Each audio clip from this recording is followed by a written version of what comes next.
Make a life for myself.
Ladies and gentlemen, boys and girls from all over the world, can you believe it? We've got the Vipes on.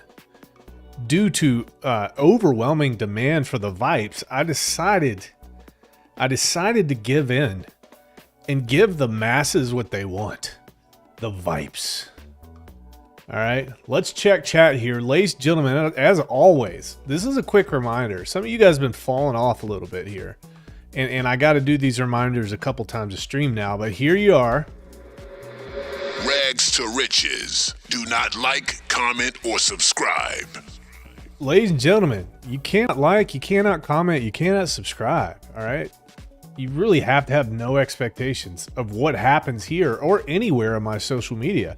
Because make no mistake about it, I don't do these things for you. I am selfish and I do all of this for me.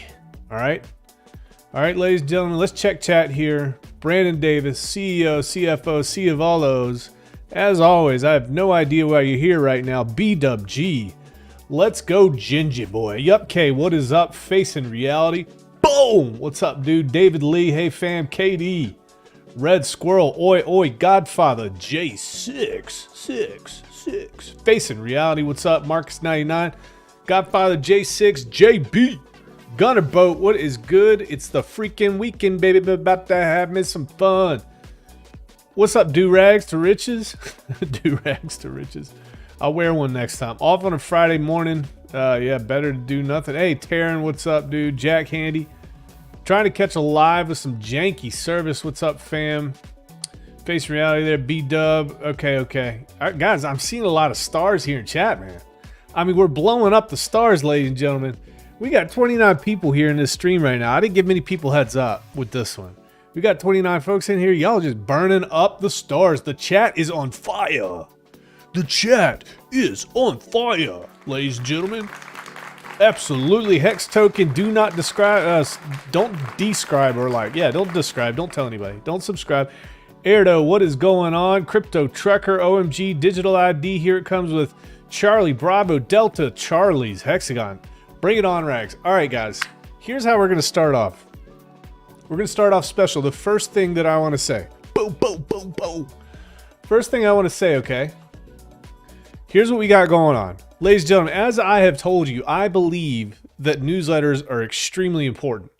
And it's because we can actually capture email addresses. A lot of you folks understand the marketing game. You understand this when somebody takes an action to actually receive your newsletter, and maybe they perform 2 actions to allow that to happen, that makes them very sticky. And I think that it's very easy to make this a viral thing. They can take that newsletter, they can share it out amongst their people, okay? So there's a lot of cool newsletters out there. I haven't seen any really cool newsletters kind of in our ecosystem here. So we're going to do that. I believe that we can reach a lot of people this way. So we're going to push this hard as such. And please, ladies and gentlemen, don't make any mistake about what I'm about to say here, all right? Just take it for what it is. This does not mean that I like any of you at all. It doesn't mean that I appreciate any of you at all. It's completely selfish, like I said. There's no altruism in this whatsoever, okay?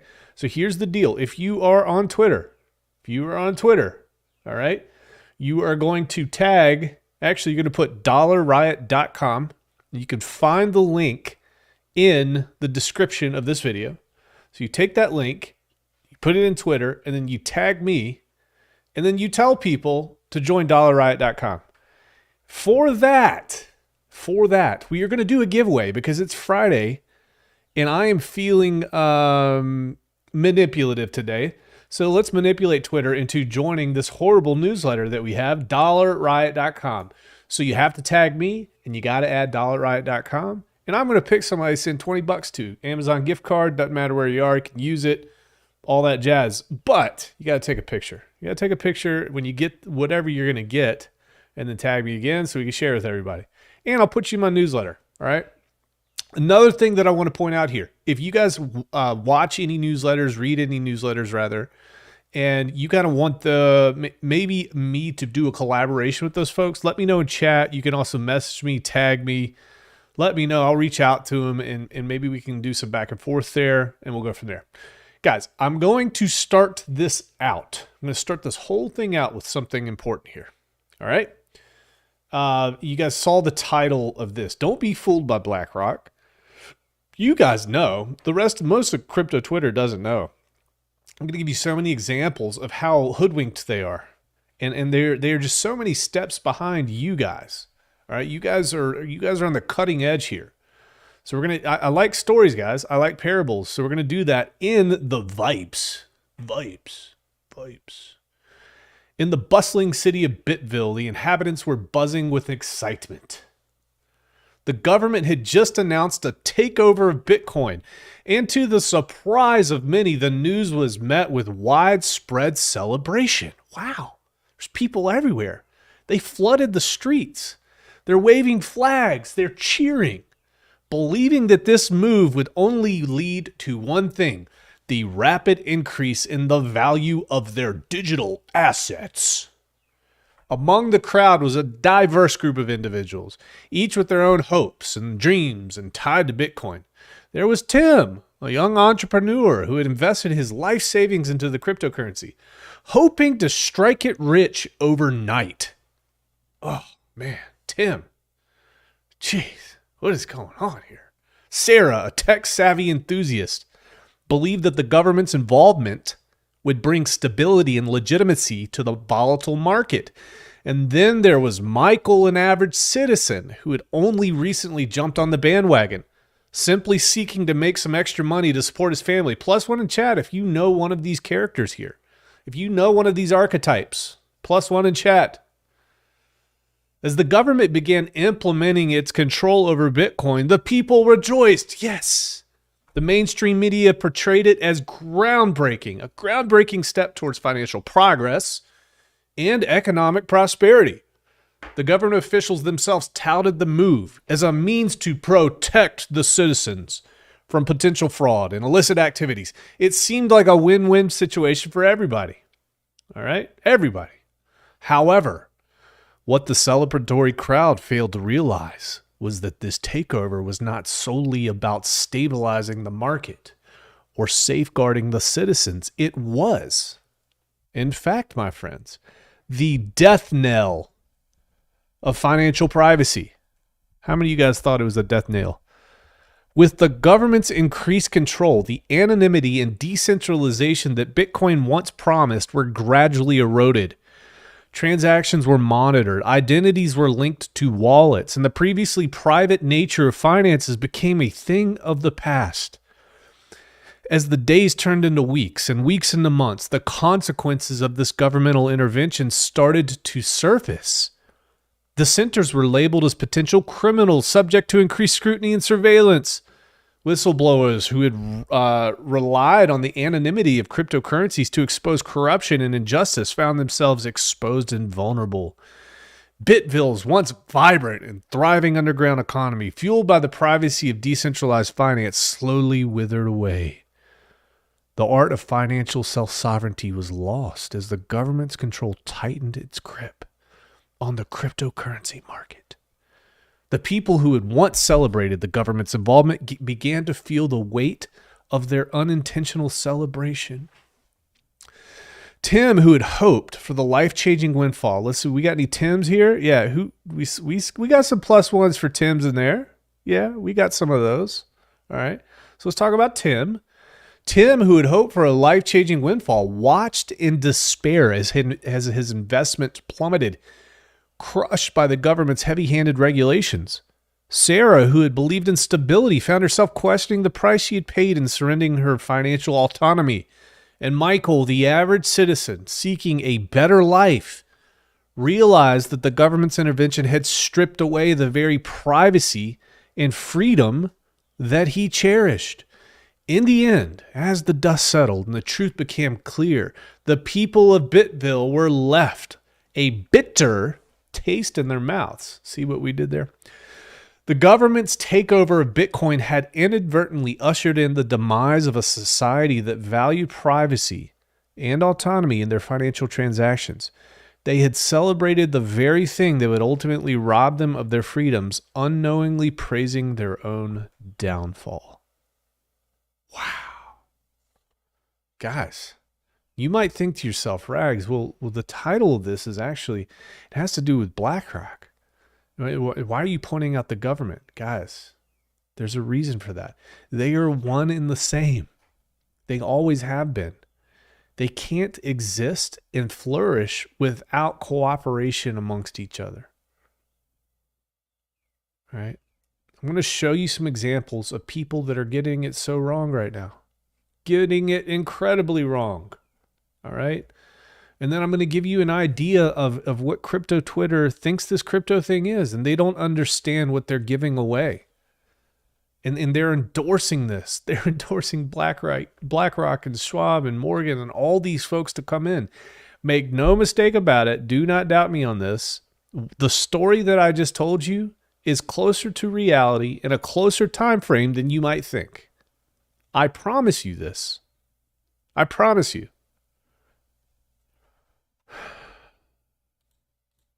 All right, let's get into this here. All right, this next clip that I'm going to show you was more than, I would say, more than mildly disturbing. All right, let me move here. Let me move that. Binance. Okay. CEO. Okay. All right.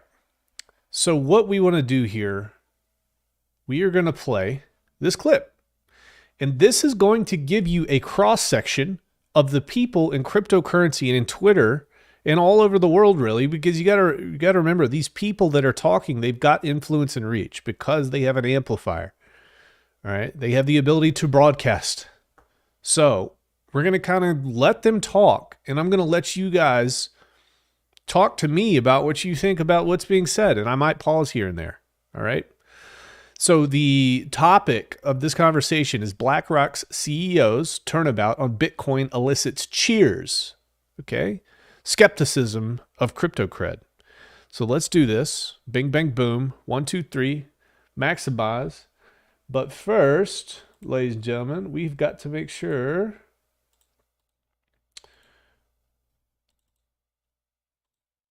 Gosh darn it, Bobby. There we go. Done.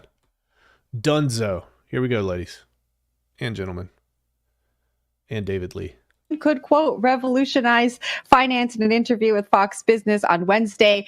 Previously known as a skeptic, Fink's comments come after the iShares unit of BlackRock filed paperwork with the SEC for that spot Bitcoin ETF that we've been talking about. Feels like forever, but it's only been like a week and a half. Will, I'll toss it off to you. What do you make of Larry Fink's comments? I kind of walked away with frustration on Twitter because basically this video was plastered everywhere. You couldn't scroll on the feed yesterday without seeing this video pop up. Now, to like the substance of it itself, really great stuff, and also really intriguing that the fact that he was saying this. Of course, like you said, Jen, this comes after the FTX or after the ETF news that they are pushing for. Exhibit A. Really great stuff. Really neat stuff. Okay. Really great stuff. And really neat stuff. And this is by the guy, I think he played, what was that really famous Oscar-winning film a couple years, There's Something About Mary. Are you guys familiar with that? So, really great stuff, really neat stuff. Exhibit A.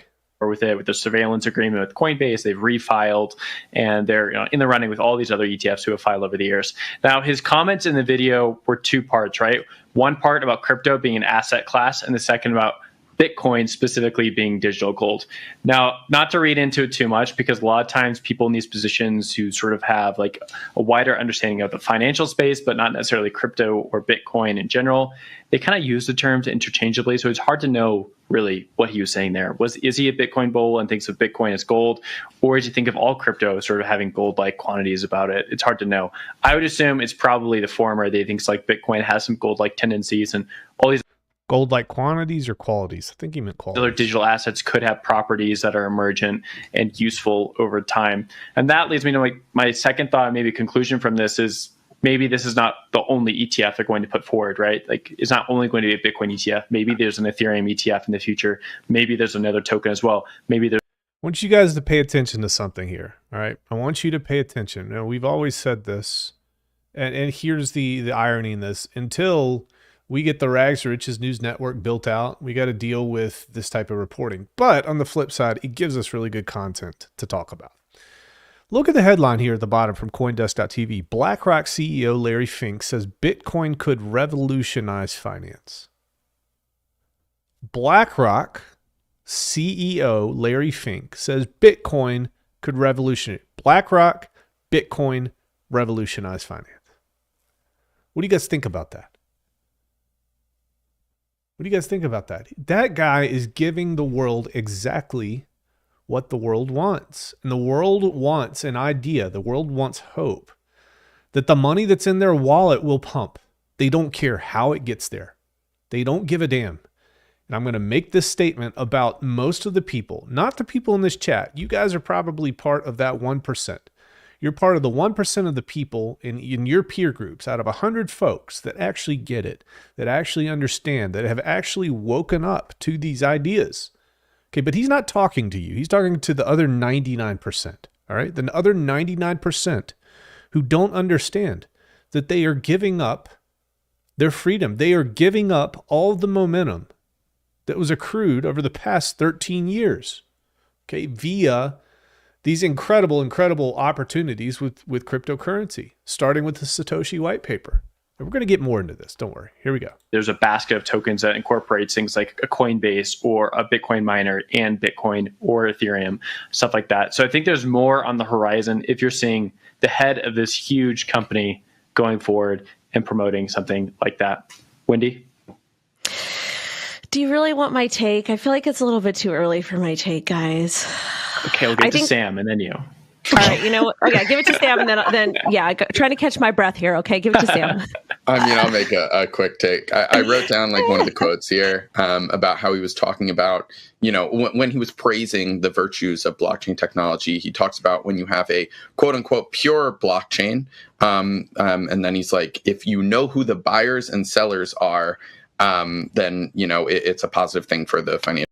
If you know who the buyers and sellers are, it's a positive thing. The CEO of BlackRock is saying that. Are you freaking kidding me? Okay, if you know who the buyers and sellers are, why don't you make those sorts of things present and forward? Mr. Larry Fink, BlackRock CEO, he's giving you everything that you want to hear right now. And there's no substance or truth to what he's saying. He's just repeating. And here's the funny thing. Who's he talking to? Who's the avatar? It's people like this guy. All right. It's people, the Bitcoin bros, all the people that they're looking to build a business on top of. They are injecting themselves as the middleman, and there is no pushback. They're just coming in and they're just moving themselves in between you and your crypto. And then there's no issues with it. These guys are rolling with it.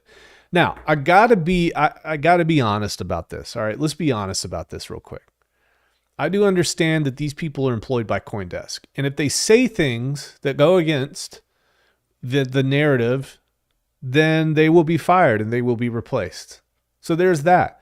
But that's also the problem of centralized media.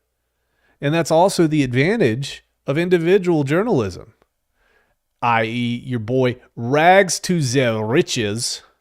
All right. Let's check chat here real quick. Rags, the best live streamer in Hex. Sami takes the recorded content, in my opinion. Glad to be here, Mr. Rags. Bugs. Yo, what's up, Bugs? Hex on time. All right, R2R, Chaztown Races. Sing this song. All right, Richard. All right, here we go. Bob Wells, what's up, dude? Financial ecosystem. So first off, I have no idea what a quote unquote pure blockchain is. I guess Bitcoin would be in some senses. I don't know if he knows. Typically, I mean, when they refer to pure blockchain, they refer to the distribution, how it was distributed. Okay, no centralized entity. You just go run an EXE, you can mine it out, mint it out. So that's what they refer to. All right, so that's, but he knows that. He knows what so like whatever. I don't know if he knows what he's talking about when it comes to any of that. So I do take some of it with a grain of salt. And he talks about if you know who the buyers and sellers are, that's kind of antithetical to the Bitcoin maxis, I would assume, when it comes to the privacy of this technology. We still don't know who Satoshi is, and I think that still is a core principle. So anyway, one thing that this reminded me of, without actually putting any opinion on it myself, is just the fact that I do think that there is, again, going back to ironies, this weird thing that we find in these bear markets where the same folks who are espousing the benefits of blockchain technology when it comes to getting rid of intermediaries, adding transparency, but also increasing privacy. Those folks are all very excited when institutions come in and kind of in this ham-fisted way talk about the technology and bringing it to more people. How does this actually democratize Bitcoin? I don't know, for it to be an ETF when you could easily just go on Coinbase and buy Bitcoin. Right? Ah, okay, Bueller. All right, he's catching on. He's talking about what actually matters. So that's an interesting take, and this could be a point counterpoint type thing. I don't know how they really feel about these sorts of things. But let's go over here to Miss Priss. Okay, what's her name? Wendy O. And inevitably, this is going to be clipped one day, and I'm going to be talking to Wendy O live. I'll treat her with respect, but when I got the vibes on, that goes out the window, folks. You guys know that. Right now. Anyway, I don't know. I don't have full opinions. I just think it's kind of funny. I don't have full opinions. I just think it's kind of funny. Well, why don't you just make your opinion known? Okay? No more lukewarm, no more wormwood here. Here we go. To see people excited about this thing that when he's going to explode. I'm so triggered right now. Oh, sorry. All right, let me just read the tweet that I put out because I'm so triggered. That's what you wanted the time for. I said, BlackRock is about to be accepted by the Bitcoin maxis. I thought the point was removing third-party predators and being your own bank. Self-custody will die. More importantly, I'm excited to get rich and ride the grift wave. I own Bitcoin. I've invested in Bitcoin. I'm excited because I'm going to make a lot of money. My whole thing is yes, Bitcoin is open source. It is for everybody. That's great. Fantastic. Fine. But the goal is to remove the banks, to remove traditional finance, to remove these entities that create gaps between the rich and the poor. Bitcoin allows for anybody to participate, and that's what we're seeing now. And I personally believe with this BlackRock ETF or all of the other ETFs that are getting integrated, that will probably get integrated, it's going to continue to make people lazy in the United States and not want to actually self-custody their Bitcoin. You're giving your Bitcoin to a fourth party to hold for you. Yes, that's okay for retirement. I get it. But at the same time, isn't this supposed to be digital gold? Isn't this supposed to be a hedge against the collapsing banking system and all of these other third-party predators? To me, it doesn't make sense. But again, I'm more than happy to profit off of it and make a lot of money as more capital gets injected by the big boys. Oh, she was so close. She was so close. I'm more than happy to make a lot of money off of it and profit off it as the big boys get in. Wendy, you could be a leader. You could be a leader in the space. You could say no. You could say no to Bitcoin. You could be a leader, Wendy. In fact, let's do something here real quick.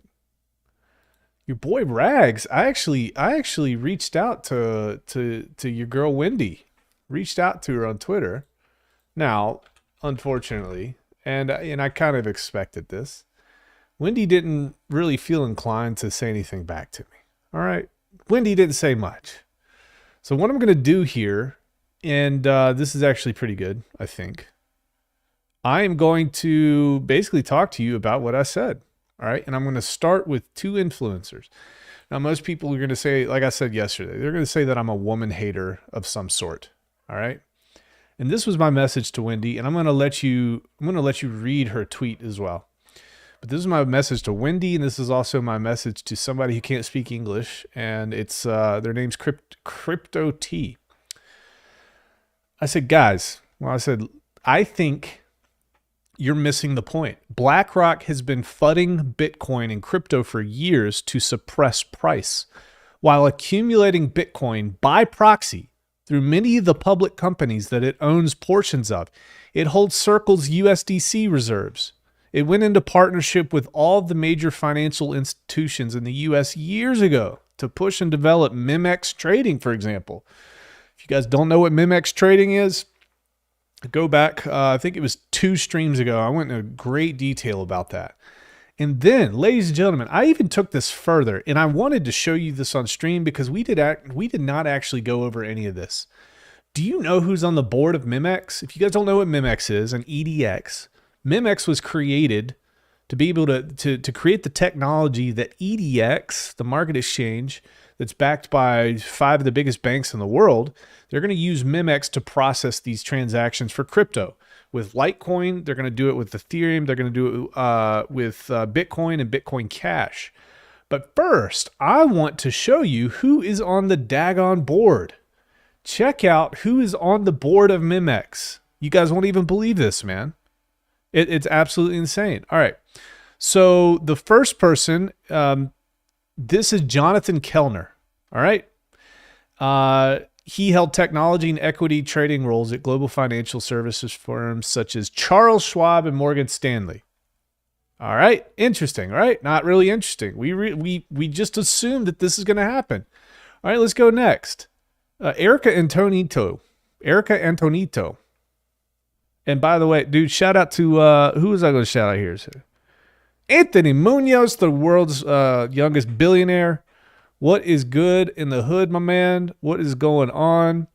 This person is, I want to make sure that I get this right. No, that wasn't the person. This is the person, okay? Matthew Brennan. Matthew Brennan joined BlackRock in February 2015 from where? JP Morgan, where he spent 4 years in the investment bank's global credit risk team focusing on collateral risk management. Prior to that, he spent 8 years as a trader at Wall Street Access. All right? Okay, so this is Mimex, and it keeps going and going and going. Jenny Hadadaris, I don't even know how to say the daggone name. Don't hold it against me, okay? At Deutsche Bank, she served as head of global market structure for the Americas as part of DB Global Market Structure Group. Okay, so, and where's she come? Harvard. We know what the Ivy League schools think about crypto and Bitcoin. Folks, let me ask you something. If you go to an Ivy League school, if you go to MIT, if you're going to Brown, if you're going to Yale, if you're going to Harvard, if you go to these places, do you think that you're just going to get out of one of these indoctrination centers and you're going to immediately think to yourself, you know what? Bitcoin is the way. No control. Keep the government out. Bitcoin's the way. Screw everything else. Hell no. That's not what that's about. They see Bitcoin as a tool of control. They see Bitcoin as a tool of control. In order to keep this whole charade going, they've got to manipulate things. All right? They have to tell you what to do with your money. If you're a doctor in Germany, for example, or you're somewhere in Europe, are you allowed to work 12 months out of the year? Some places yes, some places no. Because the government determines supply and demand, supply for services, demand for goods. All right? And that's the same thing with cryptocurrency. They have to get this under control. They're doing it under the guise of making everybody happy. BlackRock's getting in. Everything's going to pump. It's going to be okay. It's going to be great. All right? Interesting here. All right, let's keep going here. All right, so we have Fortune 500 companies left and right. IBM. Guys, if you just join, we're going through the exchange board of Mimex. All right, Ferris Metalka at Charles Schwab. Mr. Metalka oversees order management and equities, equity options and futures. He's also responsible for relationships with market makers and U.S. exchanges. Are they calling up the people at CoinDesk.tv? Johnny Rocket over there, something about Mary. Are they calling him up and asking him to come on the board of these things? No, they're not doing that. They're absorbing Bitcoin and they're absorbing cryptocurrency into the fold of the traditional financial system. And who's out there pushing back? Not many. I'm pushing back. You guys are pushing back. Not many here, folks. All right. So previously, Charles Schwab worked at E-Trade, okay? Chicago Board of Trade and First Options, Chicago Finance Department. Guys, I mean, we can keep going here. Just about every single person, like 80% of the people on this board are either directly correlated with the publicly traded company or directly correlated or associated, rather. I used the wrong word there. Associated with one of these major banks. This is interesting. We talked about this last week too. We said one of two things happen. You get people who get into the government. They serve the public. They might be an elected bureaucrat or unelected bureaucrat, but they serve the public for their 4 or 5 years. And if they are acting on behalf of a private company, okay, in some form or fashion, if they are watching out for that company, they know that when they get out of office, they get out of that job for the government, they're going to have a nice fat paying private job for probably 3 to 5 to 10 times more money than they're making in the government now. All right. So very interesting that we talk about that. Crystal Riley managed the U.S. Compliance and Membership Services Departments, coordinated the firm's Regulation SCI compliance program, and represented the BATS exchanges on various national market system plan committees. So what are we painting a picture here, guys? In addition, Ms. Riley also worked in key compliance functions at several other leading industry firms. Barclays Capital. Everybody knows Barclays. Okay, you watch Premier League soccer. Okay, football. Goldman Sachs, Lehman Brothers. It keeps going, guys. It keeps going and going and going. It just don't stop. Who are the people here that are who are the people here that are leading the charge in terms of moving away from the TradFi system? Nobody. All of these people are in the swamp. Let's go ahead and call it a swamp. We'll take a page out of old Donaldus Magnus's book here, and we'll just call it what it is. Amy Wong began her career at Morgan Stanley in 1991. Morgan Stanley. Okay, cool. Moving to PDT Partners. She got her bachelor's and master's degree from the Massachusetts Institute of Technology. All right. So what are we establishing here, folks? These people are not here to they're not here to revolutionize cryptocurrency. They are here to take it over. Anything that you hear this man say, you cannot take it face value. How many times have I told you guys this? How many times? I said, listen, folks, the only reason we listen to official broadcast is to understand what they want us to understand, what they want to put in our heads. That's why we listen to these things, so we can understand their angle. We don't accept it as truth. We don't accept it as truth, folks. I wouldn't even say you trust. You never trust. All you do is verify. Okay, you don't trust and verify. That's what we do here. Super important. Super important. All right. We're going to get back to this. Okay, and I was talking about this reply that her name's Crypto T. I had some pretty big issues with her grammar as well. Okay. She says the CEO of BlackRock is not very smart. Crypto T says the CEO of BlackRock is not very smart. If you want to become successful, don't listen to rich dinosaurs. Let me tell you something about those damn rich dinosaurs. All right, let me tell you something. And this is what I talked about. I couldn't believe they said that. And I'm going to get back to MicroStrategy here in a second. I would lobby for people on crypto Twitter to understand that these rich dinosaurs, these people, are incredibly calculated. They're incredibly surgical. They're incredibly smart. I'm going to add this, incredibly well capitalized, incredibly wise through hundreds of years of trial and error that is passed down regardless of individuals die away. Why? Because businesses are entities that can be eternal. And those ideas that move forward are translated into the SOPs, the standard operating procedures of these businesses. And they learn from their mistakes. Okay. They do analysis after they screw something up or do something good to make it better. So who are you? And am I taking it out of Crypto T? She's just trying to get a following. She's just trying to get followers and likes. But the problem is there's a lot of people that listen to folks like this. A lot of people. And they say, yeah, the BlackRock CEO is stupid and he's pumping my bags and I'm going to get rich and he's dumb. And I'm not going to listen to this dinosaur. And let's take it a step further. To be quite honest here, guys.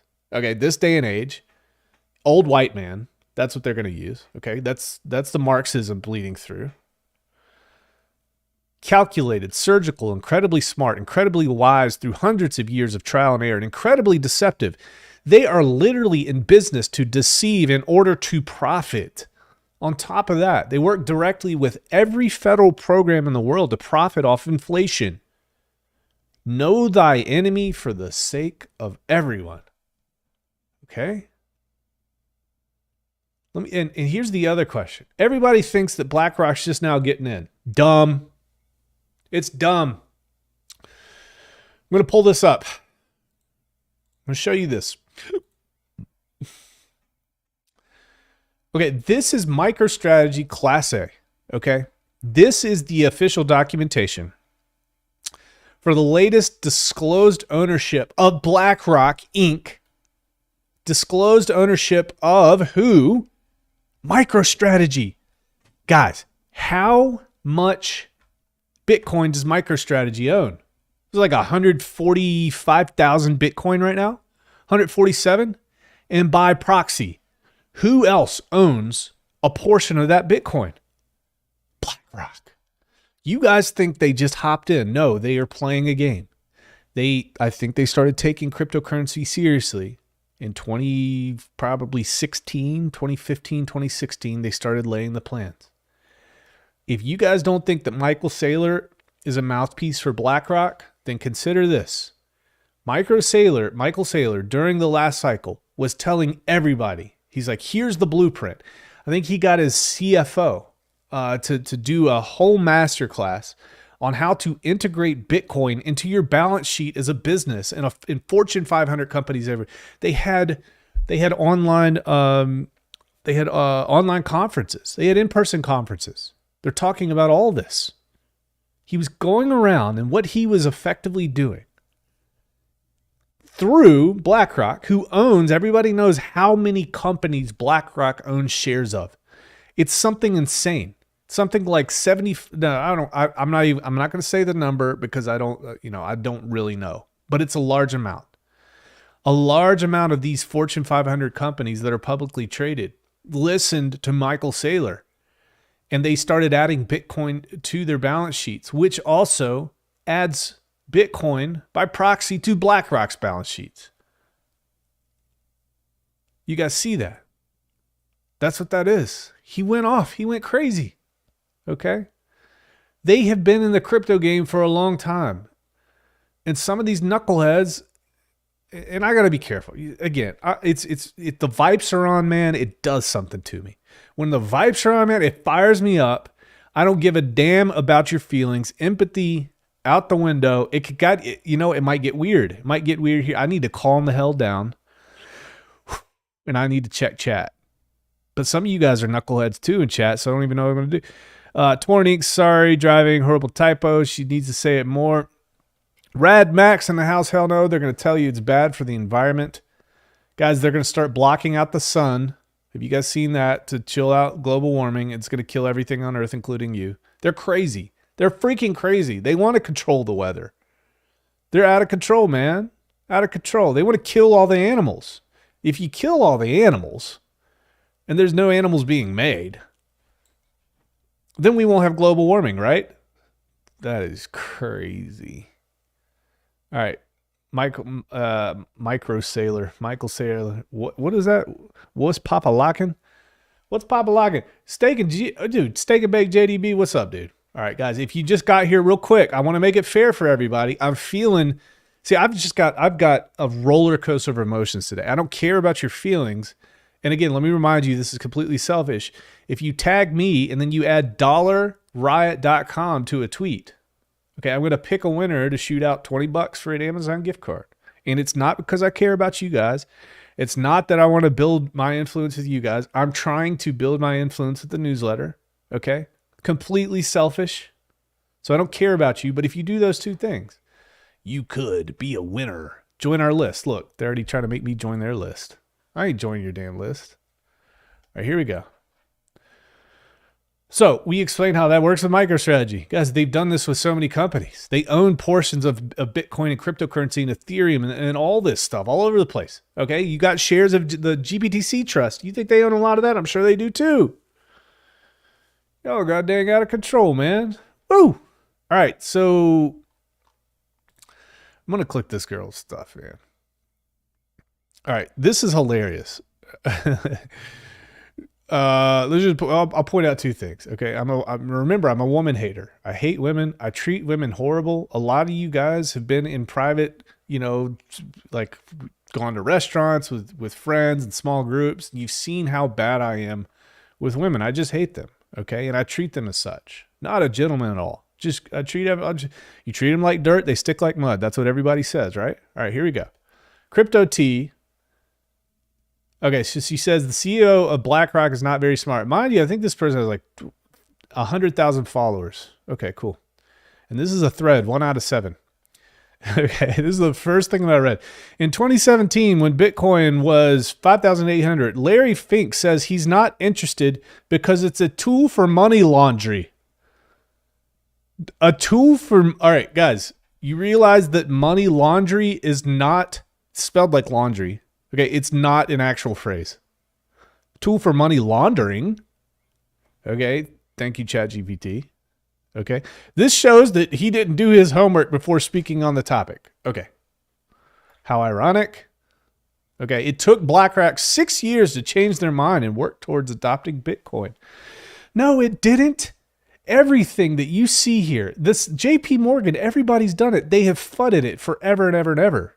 Okay, Jamie Dimon with JP Morgan is a perfect example. They're building a whole DeFi network since 2018. And Jamie Dimon saying it's garbage, it's trash, stay away from it, blah, blah. They want to keep the price suppressed so they can have their infrastructure in place. And now they're signaling to everybody, we're going to do this thing. Okay? Check this out. Now he goes on TV saying the role of Bitcoin is digitalizing gold. The whole point of Bitcoin is digitalizing gold. The whole role of Bitcoin is to digitalize gold. Dear Lord. I didn't even read these parts. He's getting closer to the truth, she says, but it still seems to be missing the point. Bitcoin not only solves the problem of gold, but it also solves the problem of fiat. She says he's getting close. He just doesn't understand yet. Dude, that dude runs freaking circles around me. Like I said, guys, they are in the business of finding money. They will do whatever. They will do whatever they need to. All right? If she says if Bitcoin is gold, there's no need for political currencies. Political currency? What exactly is a political currency? Could somebody inform me what the hell a political currency is? Bueller, BTC has the potential to entirely replace government-issued currencies. No, it's not going to. It's not going to do that, folks. Not the way that this is projecting right now. Not the way that our trajectory is moving. That is not the case. They are trying to gobble all of this up, Miss Crypto T. No, Bitcoin is not too slow to be used as a currency. Bitcoin's Lightning wallet send payments instantly. Guys, okay, we want to do trustless. We want to do no middlemen. Ladies and gentlemen, if you're in this chat, do you know what Lightning wallets are? Lightning wallets represent counterparty risk rather. Okay? It is settled in part off chain. It is going through a middleman. They don't know this. They don't understand this. If you want to become rich, she says, don't listen to people who got rich back in the day. What? Back in the day? Crypto T, what you doing, man? Old tactics never yield the same results over time. Oh, yeah, they do. And those old tactics, guys, we just got to give credit to the enemy here, okay? Those old tactics work very well, and they execute them at a very high level, and you can't keep up because you don't have trillions and trillions of dollars. You think that some industry with trillions of dollars is going to roll over and let Crypto T underscore, who can't even use Chat GPT, right? You think is she going to take over? Is she going to take over? You going to listen to her? Listen to people who are visionaries and working to change the world today. Spank that like button. All right.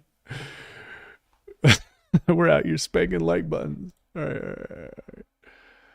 Let me go here real quick. Let me make sure. All right. We're going to keep going. Let me check chat here. Good gosh. It's always the long game for this guy. Yeah. I mean, you guys read that book, The Toyota Way? I'm telling you, dude, the Japanese, they got it different.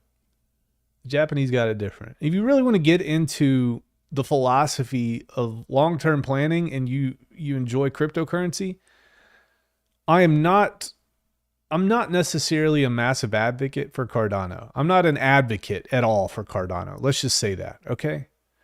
But if you understand that in Japanese business culture, they've got 50, 100-year plans, folks. They got 50 to 100-year plans, all right? And the reason I bring up Cardano, because a lot of Cardano's cryptocurrency philosophy has to do with that. Now, whether or not they execute on that and everybody's going to go uproar about everything, fine. Okay, but that is their philosophy, whether or not they execute, whatever. Guys, these guys are insane. They're insane to a level that you don't understand. They are in bed with the government to a level you don't understand. They are the primary beneficiaries of all inflation, of the Federal Reserve, whose goal and mission is not to stop inflation. It's to continue to divvy out inflation. And they get so much of it. All right. Even by proxy, like we said. All right. Let's, I'm trying to find, here's what I'm trying to do right now. The heat's turning up here. Okay. That prophecy fills. Okay. Yeah. I want to show you guys this too.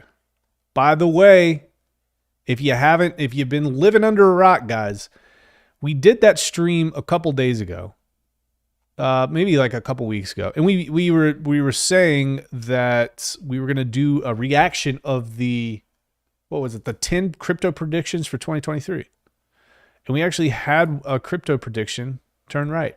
But first, I'm going to play back what Wendy O said here, all right, and then I'm going to give you another tweet that she made, and this is important, all right. So that's my take on it. Against the collapsing banking system and all of these other things. Open source, it is for everybody. That's great, fantastic, fine. But the goal is to remove the banks, to remove traditional finance, to remove these entities that create gaps between the rich and the poor.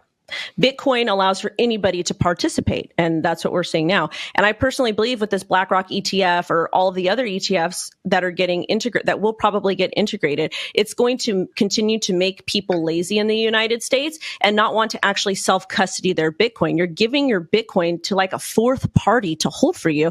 Yes, that's okay for retirement. I get it. But at the same time, isn't this supposed to be digital gold? Isn't this supposed to be a hedge against the collapsing banking system and all of these other third-party predators? Like, to me, it doesn't make sense. But again, I'm more than happy to profit off of it and make a lot of money as more capital gets injected. It's really horrible for everybody, but we're going to make tons of money off this thing.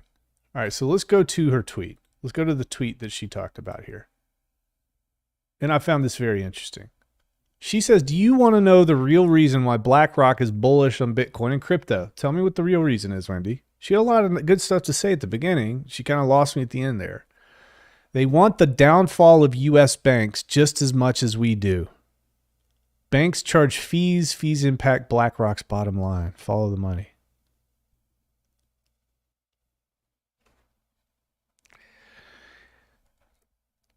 To be fair, I could ask some clarifying questions to figure out where her head really is. But you got to understand one thing. BlackRock wants to perpetuate the United States banking system. And part of that banking system is having it, at the very least, tons of regional banks, folks. That's how they make money. Okay, the community banks make money off you. All right. The regional banks make money off the community banks. The large banks make money off the regional banks. The Federal Reserve makes money off everybody. And BlackRock is part and parcel to all that as well. I told her that I think she missed the mark completely. I think that she did. Now, again, I could ask some clarifying questions and it could be on point. I don't know. I said, Wendy, I don't think you could have missed the mark on this more, and I'd love to have a friendly debate with you. Cool. All right, Wendy O show. Let's keep going here. Let's see what Bitcoin Crypto Twitter says about all this. Okay? This is from Bitcoin Magazine, folks. 10 trillion BlackRock CEO in 2022. Okay, 10 trillion. Most crypto companies will not be around. BlackRock in 2023, embracing Bitcoin with a spot ETF filing. Clappy hands. This is from Bitcoin Magazine, guys. They're hyping it up with the spot Bitcoin filing, is what he said. Is that wild to you? It's wild to me. All right. Bitcoin is digital gold. Zero hedge. If you guys aren't familiar with zero hedge, big time. BlackRock CEO flip-flops from crypto hater to advocate for the revolution. He's not advocate for the revolution. He's advocate for taking away your financial sovereignty. And he has to play ball with the government or they can take him out. Now, one interesting topic of conversation that we could have a nice little thesis statement here. The question is BlackRock bigger than the government? Who takes who out in this instance? All right. Is the SEC saying no to BlackRock's ETF? Is that really the SEC thwarting BlackRock's plans, or do they know every step along the way now? They have, folks, they have assurances that this is going to go through. Otherwise, they would not have risked reputational capital to put this out there and be embarrassed on the grand stage. At least not in my opinion. But who am I? Except a crypto bro on Twitter with Vipers that makes endless fun of dumb people in my chat. Who am I? Interesting. Tony Edwards, Thinking Crypto Podcast. What are the benefits of a Bitcoin spot ETF and why BlackRock wants one? All right, let's listen in. Let's see what the sentiment is. Why an ETF, a spot ETF, is important. So for a retail investor, the primary importance is that a spot ETF is going to drive down the price of. The guy who's talking right now is the CIO, Chief Information Officer at Bitwise. Of course he loves this. Of course he loves this. He looks like he's from Wall Street. Man, that dude's got makeup on, man. When you get some of that L'Oreal, you got some of that L'Oreal, that fair skin L'Oreal cream. You guys know what I'm talking about. Torrin, I know you know. DJ Cryptomatic, man, you got you bulk buy that stuff. You get MREs and you get that L'Oreal cream, man, just in case the world ends. I know it. Accessing Bitcoin, because it's this very efficient mechanism that mainstream firms can access the space. The more scale that is, the lower the cost. So as a retail investor, you're probably fine buying Bitcoin on Coinbase or buying Bitcoin through another application. All you're going to see is that the cost of doing that is going to come down aggressively, and that's going to benefit you. The other big benefit is for many traditional investors who are not crypto native, they can't access crypto through things like Coinbase, PayPal, or the other applications. They need an ETF. Institutions and financial advisors control about 80% of the wealth in America. So there's 80% of the wealth that has a very hard time accessing the space. And after an ETF is launched, it'll be...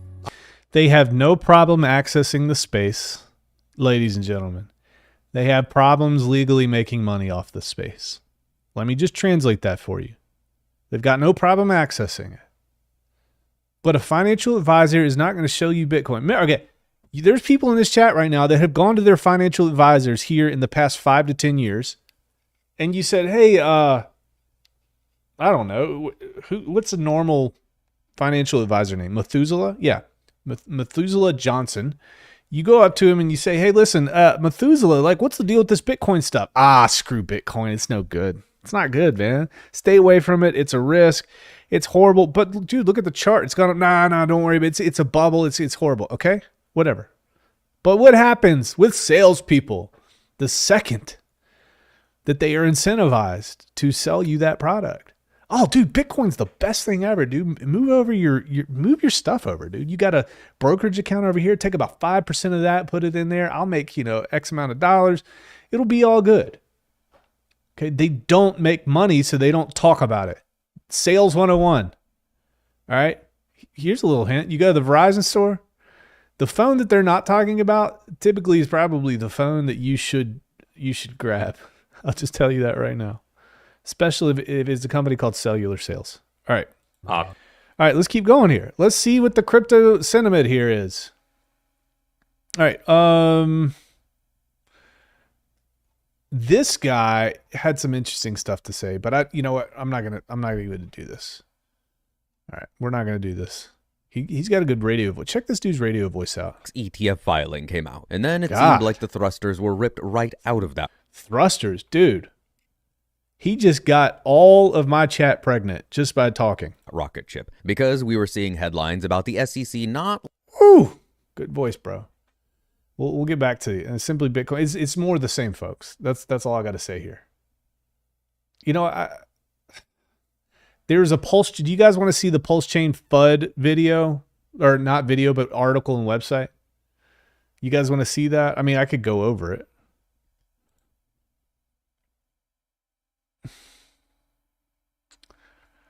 I'll check. Where'd I have that thing? Where'd I have that thing at? Okay, yeah. Okay. Let's go ahead and do it. I'll give you guys what you want. PulseChain FUD. All right. This is... Guys, don't visit this website because this dude is just a massive clickbait website. He's some Serbian or Polish guy. He's got like a Serbian, Polish, that area of the world. Let's check here. Okay. PulseChain is a failure, says Hex community. Is Richard Hart a scammer? Scammer. Not all projects in crypto manage to live up to the hype. Hex and PulseChain, two projects spearheaded by Richard Hart, have recently come under fire for a series of issues that have left investors and users disillusioned. Guys, this was written 3 days ago. Okay? This is how bad this is. This is how far behind this guy is. They've got no interest in saying anything that is actually factually correct. And they don't do their research. They don't care to do their research. A ghostly presence. Okay, 2 months post-launch, PulseChain has been dubbed a ghost chain by the Hex community. Not by the Bitcoin community, not by the Ethereum community, okay, not by Johnny Appleseed, who's writing this damn article. By the Hex community. Okay. Hey, is PulseChain, you guys think PulseChain is a ghost chain? -1 in chat. The term refers to a blockchain that, despite being functional, has little to no activity in terms of users or developers. Wow. How many hundreds of millions of dollars is that bridged over? For example. How many millions of, like, $40 to $50 million, $42, $45 million worth of volume on the hex pairs? Some of the hex pairs? Yeah, it's dead. Ghost chain dead. This term refers to a blockchain that, despite being functional, has little to no activity in terms of users or developers. Okay, well, now he's attacking me, guys. Now he's attacking me here. I can definitely say that's misinformation. This lack of engagement is a red flag as it indicates a lack of interest and trust in the project. System failures galore since the inception of PulseChain and its sister project, PulseX. They don't even know that it's a decentralized exchange, guys, I promise. Users have been plagued with a plethora of system issues, high fees, bugs. System failures have not only inconvenienced users, but also led to financial losses. Guys, high fees? All right. Johnny Appleseed here. Let's do this. Oh, what is it? PLS burn? PLS burn? PLS burn? What is this? We'll go to gas. Okay. Let's just kind of get into this. High gas fees.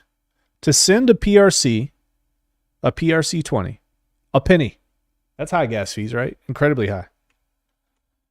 To send PLS, 0.003, 0.3 of a penny. For a PulseX swap, 4 cents. Look at those high, insane, massively crazy fees. Those are the highest fees I have ever seen in my life, dude. Dude, those fees are higher than freaking Bob Marley. Those are some high fees. Dude, there's the high as a kite. Woo! High fees. Live action. Whoop, whoop. All right, here we go. No, the wrong place. All right. High fees. But high fees, bugs, system failures have not only inconvenienced users, but have also led to financial losses. Such technical issues erode the confidence of investors and users alike and begin to question the reliability and stability of the platform. The question of intrinsic value. One of the most significant criticisms leveled against Hex is the lack of intrinsic value in its own coins. How come that is not leveled against Dogecoin? How come the intrinsic value argument is not leveled against Pepe? How come it's not leveled against 4chan? Okay? How come it's not leveled against Porncoin? One of the most significant criticisms leveled against Hex is the lack of intrinsic value in its coins. Hex coins are purchased using Ethereum, a cryptocurrency with its own intrinsic value. Yeah, it's a layer 1.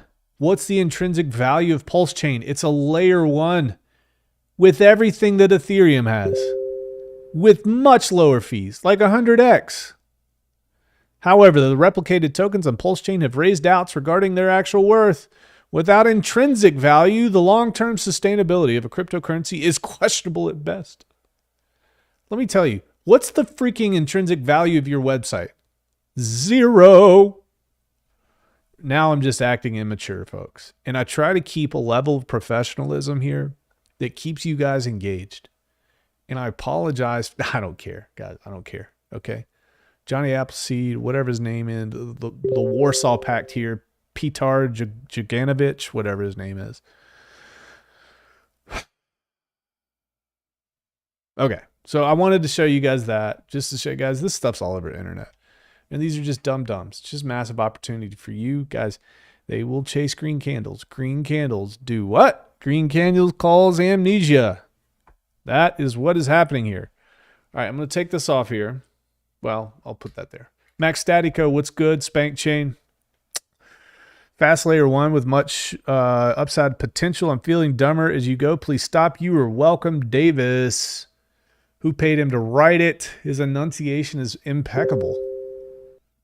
OTC brokers are still there. Rags, and you have the when you have the stage with her and you put her to shame, she will ban you and delete. Oh, she will ban you and delete the interview so her followers won't see. Guys, and so that is actually a tactic that many of our influencers, even our ecosystem, do. I try not to ban people.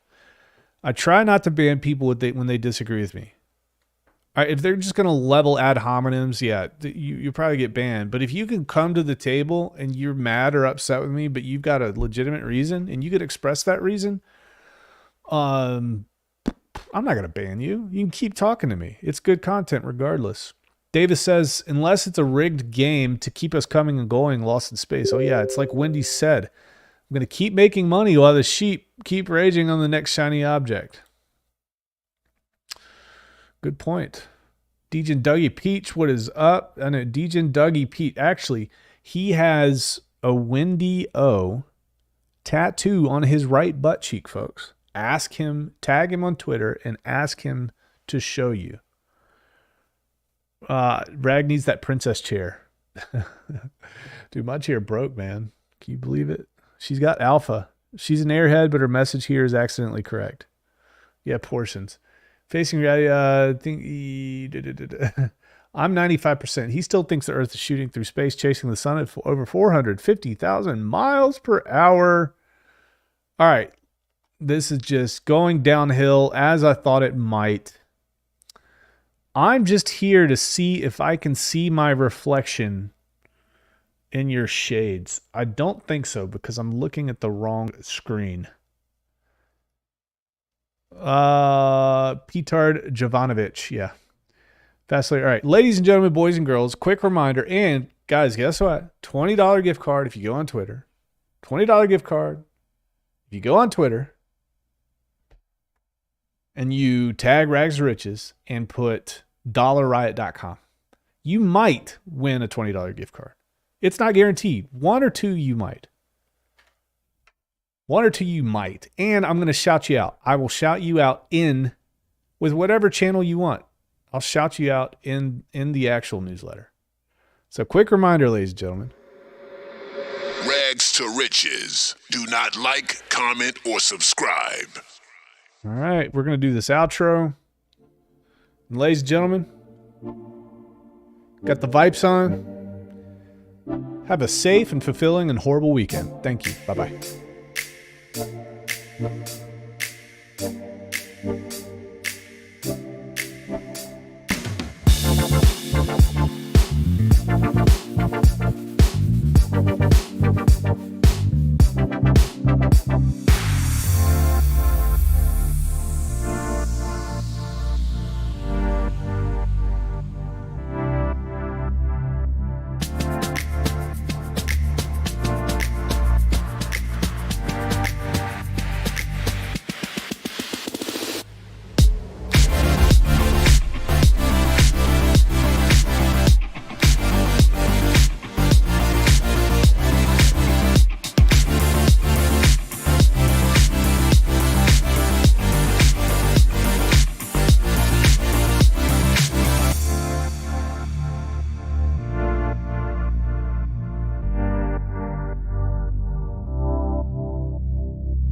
you.